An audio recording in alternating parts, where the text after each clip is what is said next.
Welcome, Community Schools of Frankfort viewers, to the September Town Hall. Today, I've got a great group of guests with me who have been impacting our early literacy. Early literacy has been talked about quite a bit within the state of Indiana, from our legislators to our teaching staff to our community. And today, I have four people with me, four educators who've made a great impact on early literacy in the community schools of Frankfort. And I'm going to have each of them introduce themselves. So today I've got Michelle Wolfe on my left, and Michelle Wolfe is our Title I Director of Title I. I have Lesley Miller, she's our Director of Student Achievement. Niccole Peterson, she is now our Assistant Principal but was an instructional coach. And we have Kristen Horrell, she is our instructional coach for Suncrest Elementary. So Michelle, could you start us off today and just share again your job title and how your role relates to early literacy in community schools of Frankfort? Yes, my name is Michelle Wolfe, Director of Title I, and I work in the supplemental role with the government grant through Title I. We've been able to do a lot with coaches through our Title I funding. Thank you. Lesley? My name's Lesley Miller. I'm the Director of Student Achievement. I get the joy of doing curriculum instruction and assessment for the district, and working with teachers when it comes to professional development as well as literacy. Hi, I'm Niccole Peterson. This is my second year as the assistant principal at Blue Ridge. Prior to that, I was the instructional coach at Blue Ridge, and before that, I taught third grade for a year and taught kindergarten before that, and I have a very big passion for teaching kids how to read, so this role was just a natural one for me to fit into. Hello, I'm Kristen Horrell. This is my 24th year in education. I've done everything from pre-K to high school. I served here at the Community Schools of Frankfort as a coach, as an assistant principal at the high school, and then now I'm back in the coaching role and overseeing some of our virtual kids at the high school. All right, thank you for sharing a little bit about yourselves and what your role is in the community schools of Frankfort.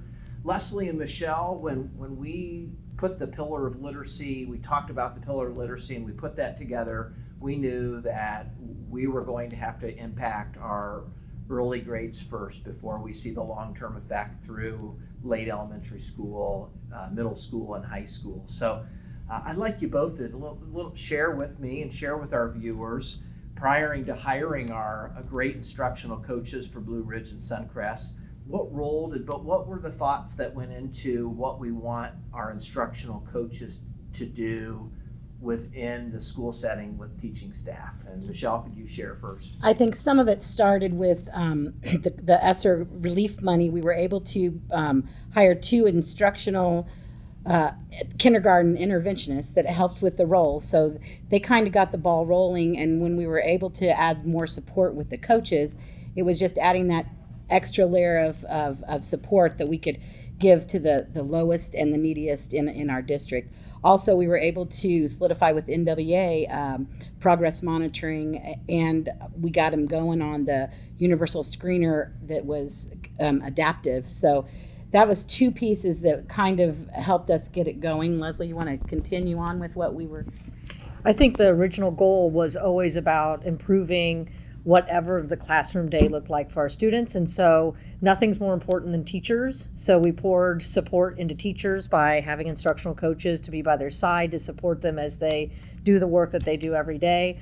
Our roles also were to support the instructional coaches because they needed support too, and to be able to look at data together, to be able to look at curriculum together and make decisions to help those teams along the way.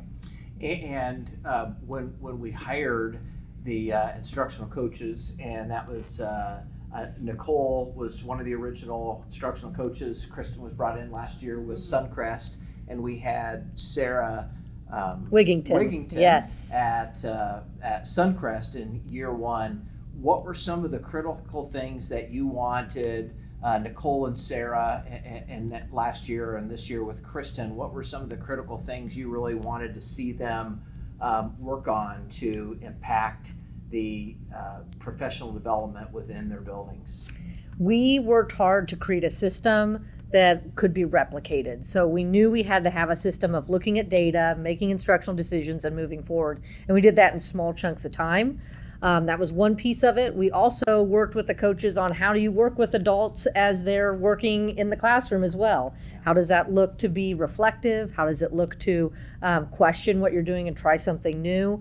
We're lucky enough that we have fantastic educators here that were willing to go on that train with us. And once they started, the ball just kept rolling. So we were really proud of that. Yeah, thank you. Michelle, you want to add anything to that? Well, we would meet with the coaches once a week, and a lot of it was just aligning both of our schools and aligning the vision and the goal that was set out. It was a pretty lofty goal, and we got one school on board and we got the other school on board, and it was great to see how it's come to pass. Thank you.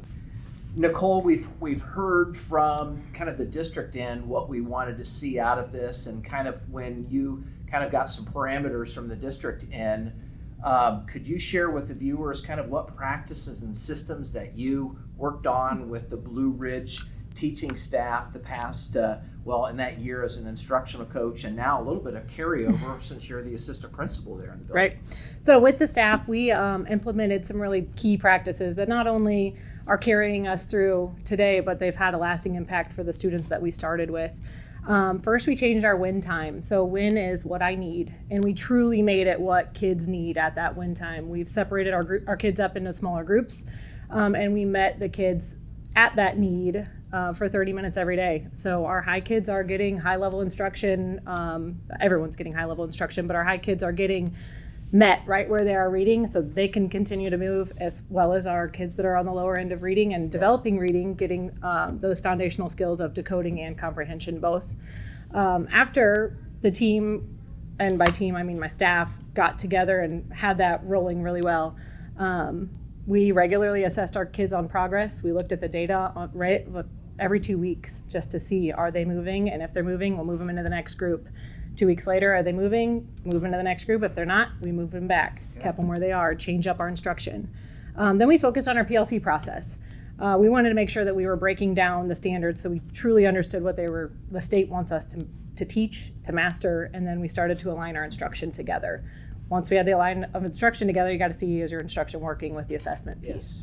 But with all of that, it really is not possible without the staff that we have. Our staff really came together and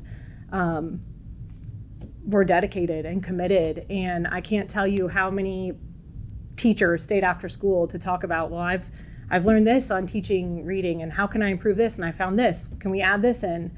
We called it our nerdy reading club, that we met once a month just to see, what other research have you found out there? I've seen this, what could we tailor for each of those kids and their support? So we started with a great plan, and then our teachers took it and ran with it.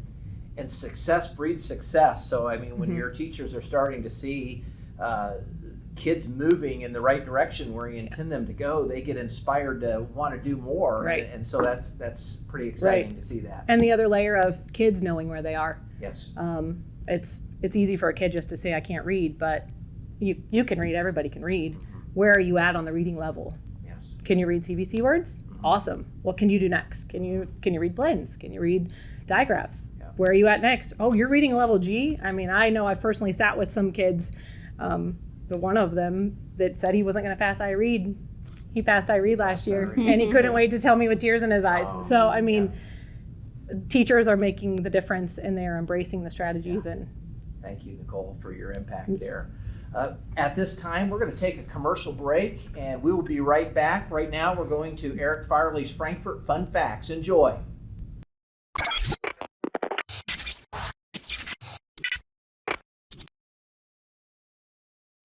Welcome to another episode of Farley's Frankfort Fun Facts. Hot dogs, today I'd like to share with you a special fact. Did you know there are over 351 school districts in the state of Indiana? But there is only one that starts with the word community. Community Schools of Frankfort. I think that's special for us as a group of people who work together for personal growth, provide each other opportunities, and excel together as we strive for the best for each and every one of us. I wanted to say thank you for being a part of this community, and go Hot Dogs. All right, welcome back, Community Schools of Frankfort viewers. We're great to have you back. Hopefully you're learning some valuable information about the great things that are happening in our early grade levels from the 4 educators we have here. But as you've heard, it takes a lot of people to make a great impact on our kids. And so next we have Kristen Horrell. And Kristen, you started last year at Suncrest Elementary as the instructional coach there, and have made a really great impact with you and the staff there as far as moving the needle with our scores for our kindergarten through 2nd grade or pre-kindergarten through 2nd grade. So could you share a little bit about, with the viewers, about what the biggest impact was, kind of what were your goals after meeting with Lesley and Michelle last year, and kind of what did you want to make sure that you did with teachers on the leadership end that would move the needle for kids? Yeah, so the year before, I think, was the first year we had implemented our new progress monitoring tool, our new screening tool, and really we weren't satisfied with the scores. We weren't satisfied with the growth that our kids made. We knew we could do better. And so with the leadership of Mrs. Veely and Mrs. Mitchell, we really sat down and had to think about what do we need to do better. And I was fortunate that I was at Suncrest at a previous time, so I knew so many of the teachers. I didn't know the assessment. I had been coming from high school, so I was really thankful to Niccole because she met with me in the summer and kind of showed me the ropes of the test a little bit. And I knew NWA a little bit, so then I started doing my own research and understanding the test. And then what we did, we really piggybacked off of what Blue is doing, because obviously when we see great things happening, Right, we want to mimic that. And we knew we needed to get more hands involved in our intervention. So we call it success time, which is very similar to their win time. And we just pulled our resources, any interventionists that we had, any para support that we had, we dedicated that time for kindergarten and 1st grade to have the extra hands so we could have more kids in groups, make them smaller if we could. And then around here, you'll hear the saying a lot, you have to inspect what you expect. And that is 100% what we did. Every PLC meeting, we really looked at specifically what was happening during that time. Teachers turned in lesson plans. We gave feedback. I would go in and do walkthroughs just to see, okay, is there a progression of skills happening? And then just understanding the data, understanding what the test was asking of kids. What does this data mean? We ended up progress monitoring every week, a different skill each week, just because we felt like some of our kids were being held back because they didn't even understand the test. And in the previous year, we weren't progress monitoring all kids. So again, some of those strategies that Blue was using, we wanted to make sure we were implementing at Suncrest so that we could replicate similar results, because they're all our kids. It doesn't matter if they go to Blue Ridge or if they go to Suncrest. Here you are a Frankfort kid. You are part of our family, and so we want to make sure we're implementing those best practices. All right, we've heard the great things happening at Suncrest and Blue Ridge, and in the community schools of Frankfort. We want to back up things that we say with data. And so, Lesley Miller, I'd like you to share a little bit. We've heard about these great things happening at both schools. Can you share with our community the successes we've had backed up by data that we found at the end of the last year? So the progress monitoring tool that we talked about earlier was the NWA Reading Fluency Assessment. It's an assessment that follows students' progress in phonics, phonological awareness, listening comprehension, and picture vocabulary. All those things build a foundations of a reader. So we set a goal that we wanted to reach 80% in those categories. And last year it felt like, and I'll steal from Kristen Horrell, she always calls things her Super Bowl. It was a Super Bowl moment when we sat down to look at the data that day to think, did we do it? Did we make it? And I'm proud to report we hit 80% for both schools in phonics and phonological awareness. And you know, we're seeing the results of that this year when we look at the data as we opened it up, you know, the new testing year.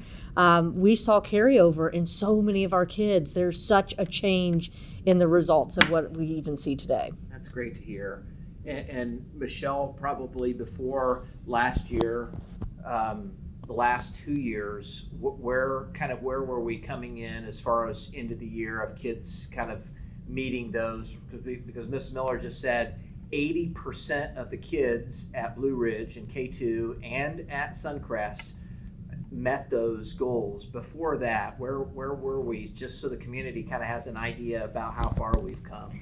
Well, the exact number is much lower than 80%, and it was shocking the first year that we were able to get above 80%, and then to continue that, the goal being continue it second grade, third grade, and continue it as we go, so that our I-read scores will go up, our I-learn scores will go up, so eventually we will be where we need to be as a district. Thank you.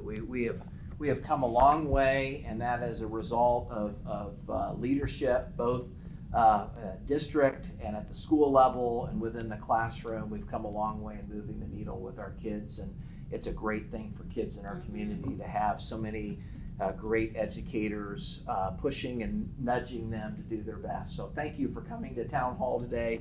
Sure appreciate everything you guys do for our district.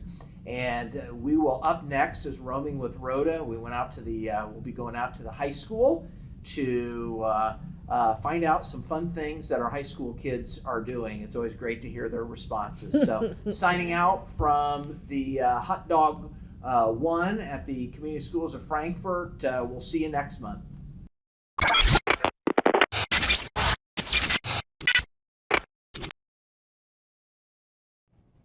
Hey, Hot Dog Nation, we are at Frankfort High School on Roaming with Rhoda in September, and I'm going to be asking students in the hallway and maybe some staff as they come by, what is their favorite book of all time? So when I was a little bit younger, I had a cross-country coach tell me, give me a reader and I'll give you a leader. So we'll see how many leaders we have here at Frankfort High School today. What is your favorite book of all times? My name's Adrian Martinez, and my favorite book of all times is Of Mice and Men. You know. Of Mice and Men, that's right, with Lenny and the rabbit and all of that good stuff. All right, thank you. What is your name and what is your favorite book of all times? My name is Nevaeh Johnson, and my favorite book of all time is Kiminito no Yaiba.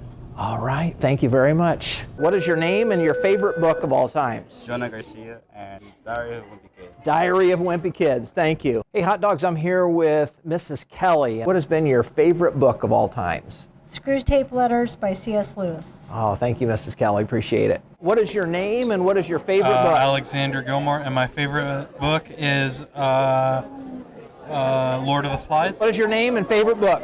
My name's Lucas Rushton, and my favorite book's probably like I Survived or something. Name and your most favorite book?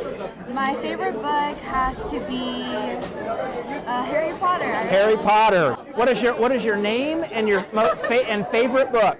Maria Rose, and my favorite book is Mice and Men. Mice and Men. What is your name and your favorite book? Name and favorite book. My name is Jared Sellers, and my favorite book is It by Stephen King. All right, thank you. All right, appreciate it. What is your name and what is your favorite book? My name is Mackenzie, and my favorite book, maybe like a child's book. Yeah, you bet. Yeah. Probably Dr. Seuss, One Fish, Two Fish. All right, good selection. Thank you. Yeah. So you're on Roaming with Rhoda. What is your name? Okay, my name is Tessa Tiedemann. And what is your favorite book? Turtles All the Way Down by John Green. All right, thank you. All right. Yep. So what is your name and what is your favorite book of all times? You're on Roaming with Rhoda. My name's Kenzie, and I don't really have a favorite book. I just like to read. Like to read. All right, thank you, Kenzie. What is your name and favorite book? Juliana, and my favorite book is It Ends With Us. All right, thank you. What is your name and what is your favorite book? My name's Genesis Jimenez, and my favorite book is Coraline by Neil Gaiman. Thank you very much. What is your name and what is your favorite book of all time? My name is Xavier Kirk, and my favorite book is Love and Other Carnivorous Plants. Oh, thank you so much. Thank you. What is your name and your favorite book? My name is Aubrey Norsha, and my favorite book is It Ends With Us by Colleen Hoover. All right. Name and favorite book. Well, I'll have to say the one we're reading for AP Spanish, Like Water for Chocolate, Como Agua para Chocolate. Thank you very much, Ms. Garcia. That would be my answer too. Same for you. All right. Thank you, both of you.